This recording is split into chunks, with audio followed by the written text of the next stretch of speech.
മനസ്സിലായില്ലേ?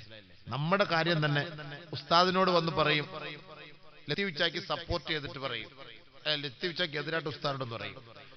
ഉസ്താദിന്റെ കുറ്റം ലത്തീഫ് ചാടുത്ത് പോയി പറയും. ഒരേ ഒരാള്, ഉദാഹരണം പറഞ്ഞാണ്, ഉദാഹരണം അങ്ങനെ പറയുന്നില്ല, ഉദാഹരണം പറയാണ്. പള്ളിയിലെ പ്രസിഡന്റിനോട് പോയിട്ട് ഉസ്താദിനെ കുറ്റം പറയും. നിങ്ങളെ കുറിച്ച് നിങ്ങളുടെ ഇമാമ് വളരെ മോശമായിട്ടാണല്ലോ പറയുന്നത്. നല്ല മനുഷ്യനായിരിക്കും, ഉസ്താദിനൊക്കെ എപ്പോഴും അത് രാവിലെ കട്ടൻ ചായക്കോ ചേർന്നിരുന്ന് കുടിക്കും, ബിസ്ക്കറ്റൊക്കെ തിന്നുന്ന മനുഷ്യനാണ്. എന്നിട്ട് പോയിട്ട് പിത്തിനെ പറഞ്ഞു കൊടുക്കും.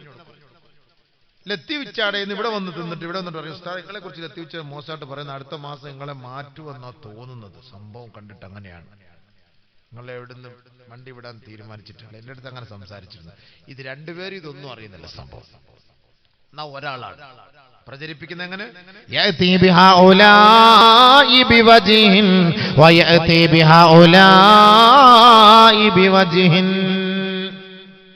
മീഡിയകളിലൂടെ ഇങ്ങനെയാണല്ലോ ഒരു മനുഷ്യനെ കൊണ്ട് എങ്ങനെ വേണമെങ്കിലും എന്തും ചെയ്യിക്കാം. വലത് കൈ കൊണ്ട് വെള്ളം കുടിക്കുന്ന മനുഷ്യനെ ഇടത് കൈ കൊണ്ട് വെള്ളം കുടിപ്പിക്കുന്ന ആട്ടാക്കും. വലത് കൈ കൊണ്ട് ഭക്ഷണം കഴിക്കുന്നതിനെ ഇടത് കൈ കൊണ്ട് ഭക്ഷണം കഴിക്കുന്നവനായിട്ട് മീഡിയക്കകത്ത് ആക്കി കൊടുക്കും. ആവശ്യമില്ലാത്ത പരിപാടികളൊക്കെ ചേർത്ത് വെച്ചു കൊടുക്കും. എന്നിട്ട് നിസ്കരിക്കാനും വരും, നോമ്പ് പിടിക്കാനും വരും, ഇബാദത്തെടുക്കാനും വരും. അപ്പൊ ഇവിടെ വരുമ്പോ ഒരു മുഖം, അവിടെ മീഡിയക്കകത്ത് കയറുമ്പോൾ മറ്റൊരു മുഖം. അപ്പൊ ആരാ ഇവൻ? ഇവൻ ജനങ്ങളിൽ ദുഷിച്ചവനാണ്, നികൃഷ്ടനാണ്. നബിയുനാ റസൂലുള്ളാഹി ഇവനെ കുറിച്ച് അല്ലാഹുവിന്റെ റസൂൽ പറഞ്ഞ വാക്കെന്താ? വമൻ കാന ദാ ലിസാനൈൻ ഫഇന്നല്ലാഹ യജഅലു ലഹു ലിസാനൈൻ മിന്നാർ. ആരെങ്കിലും ദുനിയാവിൽ രണ്ട് നാവോടുകൂടി സഞ്ചരിച്ചാൽ, രണ്ട് മുഖഭാവത്തോടുകൂടി സഞ്ചരിച്ചാൽ, നാളെ ആഖിറത്തിൽ അല്ലാഹു സുബ്ഹാനഹു വ തആല നരകത്തിന്റെ തീയാലുള്ള രണ്ട് നാവ് ഇവന് നൽകുമത്രേ.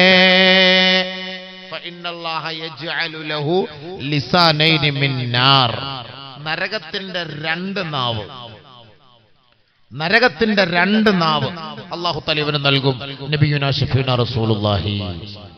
അതുകൊണ്ട് ഒരാളുടെ ഐബ് നമ്മൾ മറ്റുള്ള മുന്നിൽ വെളിപ്പെടുത്താൻ പാടില്ല. അല്ലാഹു നമ്മളെ നാണം കെടുത്തി കളയും. ഇതിങ്ങനെ ചുറ്റിത്തിരില്ല, നമീമത്തി എന്ന് പറയും. ഇതിങ്ങനെ വെറുതെ ഇവന്റെ കാര്യം അവിടെ പറയാ, അവന്റെ കാര്യം ഇവിടെ പറയുക, വെറുതെ വാട്സപ്പ് എടുത്ത് ഗ്രൂപ്പ് ഇട്ട് ചുമ്മാ അങ്ങോട്ട് ചർച്ച, ഇങ്ങോട്ട് ചർച്ച, ഇങ്ങോട്ട് ചർച്ച. ആവശ്യമില്ല, നമ്മുടെ സമയം വേസ്റ്റാണ്. ലാ തുളയ്യൂ ഔഖാതകും ഫഇന്നൽ വഖ്ത ദഹബുൻ വലാ തുളയ്യൂഹാ. സമയം നിങ്ങൾ വേസ്റ്റാക്കല്ലേ, അത് സ്വർണ്ണാണ്. സമയം അമൂല്യ നിധിയാണ്, അമൂല്യ സമ്പത്താണ്. അത് നിങ്ങൾ നഷ്ടപ്പെടുത്തരുത്. ആവശ്യമില്ലാത്ത കടിപിടിക്ക് വേണ്ടി നിങ്ങൾ സമയം ചെലവാക്കാൻ പാടില്ല. നന്മകൾക്ക് വേണ്ടി നിങ്ങൾ ആ സമയം ചെലവാക്കുക. ഇതൊക്കെ നാളെ ആഖിറത്തിൽ അല്ലാഹുവിന്റെ മുന്നിൽ ഇതിന് ചോദ്യമുണ്ടാകും. നിങ്ങൾ ആവശ്യമില്ലാത്ത ചർച്ചയ്ക്ക് വേണ്ടി, തർക്കങ്ങൾക്ക് വേണ്ടിയും നിങ്ങൾ ഇതിനു വേണ്ടി പരിശ്രമിച്ചാൽ തീർച്ച നാളെ ആഖിറത്തിൽ അതിന്റെ നഷ്ടമുണ്ടാകും.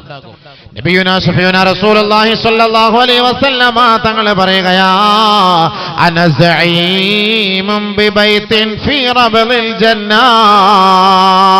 സ്വർഗത്തിന്റെ കൊട്ടാരം കൊണ്ട്, സ്വർഗത്തിന്റെ പൂമുഖത്ത് ഞാൻ ഇതാ ഒരു ഭവനം കൊണ്ട് ഞാൻ വാഗ്ദാനം ചെയ്യുകയാ. ഏ ഉമ്മത്തികളെ, നിങ്ങൾക്ക് സ്വർഗലോകത്തൊരു കൊട്ടാരം വേണമോ? ആ കൊട്ടാരം നിങ്ങൾക്ക് നൽകാമെന്ന് ഞാൻ ഇതാ ഉറപ്പ് നൽകുകയാണ്. ഫീ റബളിൽ ജന്ന. അത് സ്വർഗത്തിന്റെ പൂമുഖത്താണ്, സ്വർഗത്തിന്റെ പൂമുഖത്താണ്. ആദരവായ റസൂലുള്ളാഹി സ്വല്ലല്ലാഹു അലൈഹി വസല്ലമ തങ്ങൾ പറഞ്ഞപ്പോ, ആർക്കാണ് ഹബീബ് ഈ സ്വർഗത്തിന്റെ കൊട്ടാരവുമായി അങ്ങ് സാക്ഷ്യം വഹിക്കുന്നത്? ആർക്ക് വേണ്ടിയാണ് നബിയേ? അല്ലാഹുവിന്റെ റസൂൽ പറയുകയാണ്, ലിമൻ തറക്കൽ മിറാ വഇൻ കാന മുഹിഖാ. സത്യമാണ് നീ പറയുന്നതെങ്കിൽ പോലും തർക്ക വിതർക്കങ്ങൾ ഒഴിവാക്കണമേ, തർക്കങ്ങൾ ഒഴിവാക്കണമേ. തർക്കങ്ങൾ ഒഴിവാക്കുന്ന വ്യക്തിക്ക് ഞാനിതാ സ്വർഗം കൊണ്ട് സാക്ഷ്യം വഹിക്കുകയാ. ലോകത്തിന്റെ മുത്തേ മുഹമ്മദ് മുസ്തഫ. തർക്കം ഒഴിവാക്കുന്നവർക്ക്. എന്തിനാ തർക്കിക്കുന്നത്? എന്തിനാ തർക്കിക്കുന്നത്? ആരാ നാളെ ആഖിറത്തിൽ രക്ഷപ്പെടുന്നത് നമുക്കറിയില്ലല്ലോ. വെറുതെ നമ്മൾ മീഡിയയിലൂടെ ആവശ്യമില്ലാത്ത തർക്കം. അവൻ അങ്ങനെയാണ്, അവൻ ഇങ്ങനെയാണ്, അവൻ ഇങ്ങനെ, മറ്റൊന്നാണ്. ഇപ്പൊ അബൂബക്കർ ഖാസിമിനെ കുറിച്ച് മോശമായിട്ട് പറയാം. ചുമ്മാ ഇങ്ങനെ ഓരോരുത്തർ ഇങ്ങനെ വെറുതെ അങ്ങോട്ട് കുറ്റം പറയും. സുന്നത്ത് ജമാഅത്തിനെതിരായ ആളാണ്, മറ്റേ ആളാണ്. സുന്നത്ത് ജമാഅത്തിന്റെ അഹലുകാരനാണോ ഇല്ല, ഞാൻ 5-6-7 വർഷമായിട്ട് പോയി കാസർഗോഡ് ഞാൻ ഈ ഭാഗങ്ങളെല്ലാം പ്രസംഗിക്കുന്നു. എല്ലാവരും എന്നെ വിളിച്ച് ഉസ്താദ് നിങ്ങളെ കുറിച്ച് ഇങ്ങനെ ഒരു പരാതി ഉണ്ടല്ലോ, അതുണ്ടല്ലോ, ഇതുണ്ടല്ലോ. ഇതിനൊന്നും മറുപടി പറയണ ഈ പാവപ്പെട്ടവൻ പോവില്ല. എത്ര നമ്മളെ ചൊടിപ്പിച്ചാലും ഇഷ്ടമുള്ളവൻ വിളിക്കട്ടെ, ഇഷ്ടമില്ലാത്തവൻ വിളിക്കണ്ട. ഞാൻ സുന്നത്ത് ജമാഅത്തുകാരനാ, നിങ്ങൾക്ക് ഉറപ്പുണ്ടെങ്കിൽ എന്നെ വിളിച്ചാൽ മതി. സുന്നത്ത് ജമാഅത്തുകാരനല്ല എങ്കിൽ വാങ്ങുന്നതിന് വിളിക്കണ്ട. ഖലാസ്, തീർന്നല്ലോ സംഭവം, പ്രശ്നം തീർന്നില്ലേ? 2 ദിവസം റെസ്റ്റ് എടുക്കാം പുരയിലിരുന്നിട്ട് റാഹത്തായിട്ട്. അള്ളാഹ് എവിടെല്ലാം ദീൻ പറയാൻ പോകണം തീരുമാനിച്ചാൽ അവിടെ എല്ലാം പോയേ പറ്റുള്ളൂ. അത് അള്ളാന്റെ തർത്തീബാണ്. അതിന് ആര് തടഞ്ഞാലും അത് തടയാൻ പറ്റുള്ള സംഭവം. ആര് വേണം തടയാൻ പറ്റില്ല. വലിയ വലിയ മഹാന്മാര്, മശായിഖന്മാര്, സ്വാലിഹീങ്ങളെ സുന്നത്ത് ജമാഅത്തിന്റെ അഹലുകാരല്ല എന്ന് പറയുന്നു. പിന്നെ ഈ പാവം പിടിച്ച ഈ സാധുവായ സീറോ ആയ എന്നെ കുറിച്ച് പറയുന്നില്ല. എനിക്ക് വലിയ പ്രശ്നമൊന്നുമില്ല. ഏറ്റവും വലിയ ബലഹീനൻ, ഒന്നുമില്ലാത്തവൻ, വിവരമില്ലാത്തവൻ. നിങ്ങളുടെ മുന്നിലൊക്കെ വന്ന് ഇൽമു പറയാൻ തൗഫീഖ് കിട്ടിയതിന് അള്ളാഹുവിൽ ഞാൻ അൽഫ് ശുക്ർ, അള്ളാഹ്ക്ക് ഞാൻ കോടിക്കണക്കിന് ശുക്ർ ഞാൻ അള്ളാഹുവിന് ഞാൻ നൽകുകയാണ്, പറയുകയാണ് പടച്ചവൻ. കാരണം എനിക്ക് ഈ സാധുവായ, എനിക്ക് വിവരമില്ലാത്ത എനിക്ക് നിങ്ങളുടെ മുന്നിൽ വന്ന് ഇൽമു പറയാൻ പറ്റിയില്ലേ? ഇത്രയും ആളുകൾ എതിർത്തിട്ടും. പിന്നെ ഞാനിപ്പോൾ പറഞ്ഞു സോഷ്യൽ മീഡിയയെ കുറിച്ച് വന്നതുകൊണ്ട് പറഞ്ഞില്ല, ഞാൻ ഇത് പറയൂല. സോഷ്യൽ മീഡിയയിലൂടെ ഇങ്ങനെ എപ്പോഴും ചുമ്മാ ചർച്ച, വെറുതെ ആവശ്യമില്ലാത്ത ആൾ അങ്ങനെ കാണിച്ചു, ഇങ്ങനെ കാണിച്ചു, ഇങ്ങനെ പറഞ്ഞു, അങ്ങനെ പറഞ്ഞു, ഇങ്ങനെ പറഞ്ഞു, എന്ത് പറഞ്ഞു, എന്ത് കാണിച്ചു, എന്ത് ചെയ്തു എന്ന് അതിന്റെ നിജസ്ഥി മനസ്സിലാ. അവിടെയും കട്ട് ചെയ്യും, മാ ഖബലും മാ ബഅദും കട്ട് ചെയ്തിട്ട് നടുക്കുള്ളത് മാത്രം എടുത്തിട്ട് കൊടുക്കും. സംഭവം മനസ്സിലായില്ലേ? ഇപ്പുറത്തും കട്ട് ചെയ്യും, ഇപ്പുറത്തും കട്ട് ചെയ്യും, എന്നിട്ട് ഇതിൽ മാത്രം എടുത്തു കൊടുക്കും. അപ്പൊ ഈ പി ഉസ്താദ് ഇങ്ങനെയാ, ഈ പി അങ്ങനെയാ, ഈ പി ഇങ്ങനെയാ, അദ്ദേഹത്തെ അടുത്ത വർഷം വാളിന് വിളിക്കരുത്, നമ്മൾ വാളിന് വിളിക്കരുതപ്പാ, അയാൾ സുന്നത്ത് ജമാഅത്തിനെതിരായ ആളപ്പാ. അൽഹംദുലില്ലാ അപ്പാ, എപ്പെങ്കിലും മനസ്സിലായല്ലോ അപ്പാ, വിളിക്കല്ലേ അടുത്ത വർഷം. നല്ല കാര്യം.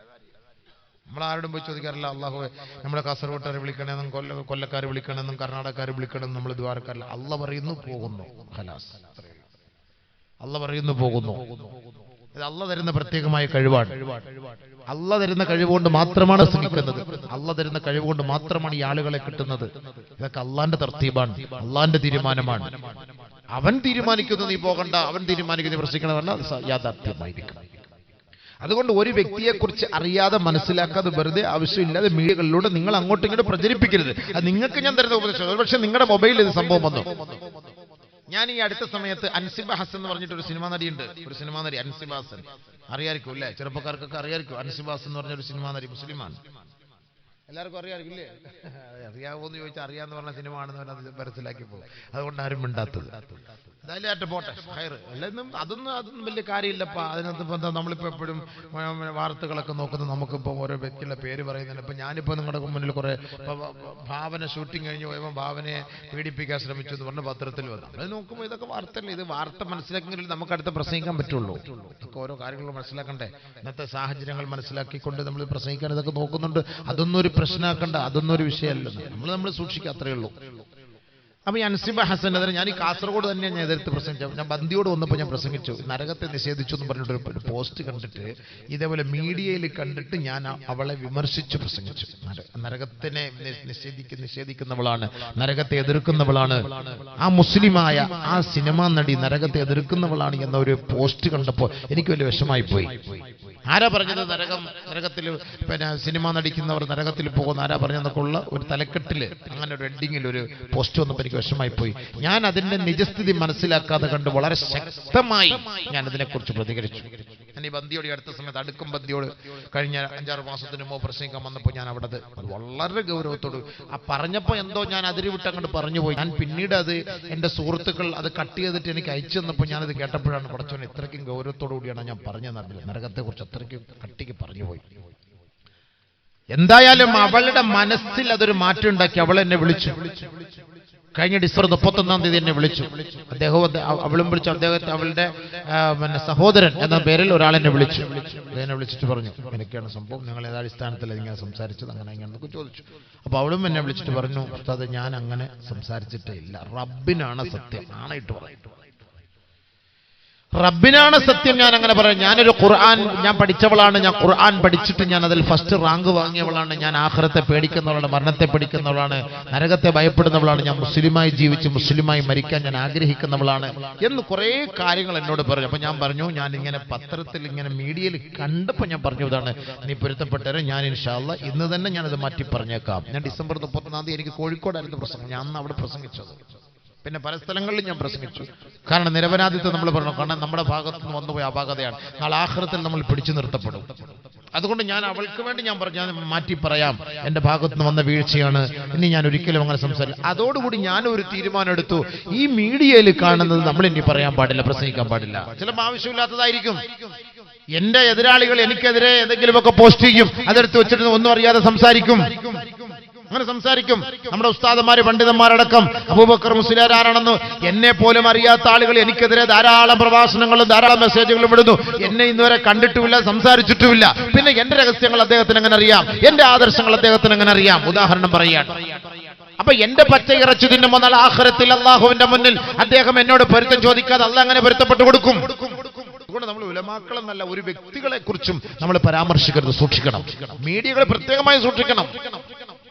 നിങ്ങൾക്ക് പല ഗ്രൂപ്പുകളുണ്ട്. ആ ഗ്രൂപ്പിൽ ഒരാളെ, ഏത് ഗ്രൂപ്പിലെ ആലിമികളെ ആയാലും കരിവാരി തേച്ചു കൊണ്ടുവരുന്ന മെസ്സേജുകൾ നിങ്ങൾ ഫോർവേഡ് ചെയ്യരുത്, ഡിലീറ്റ് ആക്കി കളയണം. ഞാൻ പറയുന്ന വാക്കാണ്, നിങ്ങൾക്ക് വേണമെങ്കിൽ മനസ്സിലാക്കിയാൽ മതി. അത് ഏത് ഗ്രൂപ്പിലെ ആലിമാകട്ടെ, ഏത് ഗ്രൂപ്പിലെ സഹോദരങ്ങളാകട്ടെ, ഒരു വ്യക്തിഹത്യ നടത്താനുള്ള ഒരു തീരുമാനമാണ് നിങ്ങളുടെ ഈ സോഷ്യൽ മീഡിയകളുടെ പ്രയോജനമെങ്കിൽ, പ്രവർത്തനമെങ്കിൽ, അതിനുവേണ്ടിയാണ് നിങ്ങൾ സമയം മെനക്കെടുന്നതെങ്കിൽ നാളെ അള്ളാഹുവിന്റെ മുന്നിൽ നിങ്ങൾ സമാധാനം പറയേണ്ടി വരും. ഒരു വ്യക്തി ആരാണ്, അദ്ദേഹത്തിന്റെ വ്യക്തിത്വം എന്താണ്, ഇത് നമുക്കറിയാം. അറിയുകയില്ല. നമ്മൾ വിചാരിക്കും ഞാൻ നല്ലവനാണ്, ഞാൻ നല്ലവനായതുകൊണ്ടാണ് ഞാൻ മറ്റുള്ളവനെ കുറ്റം പറയുന്നത്. ഇല്ല. നബിയുനാ റസൂലുള്ളാഹി സ്വല്ലല്ലാഹു അലൈഹി വസല്ലമ തങ്ങളുടെ കാലഘട്ടത്തിൽ ഒരു സഹാബി വഫാത്തായി കിടക്കുകയാ. സ്വഹാബാക്കൾ എല്ലാവരും ആ മയ്യത്തിന്റെ അരികിലേക്ക് പോവുകയാണ്. തൗഫിയ റജുലുൻ മിനസ്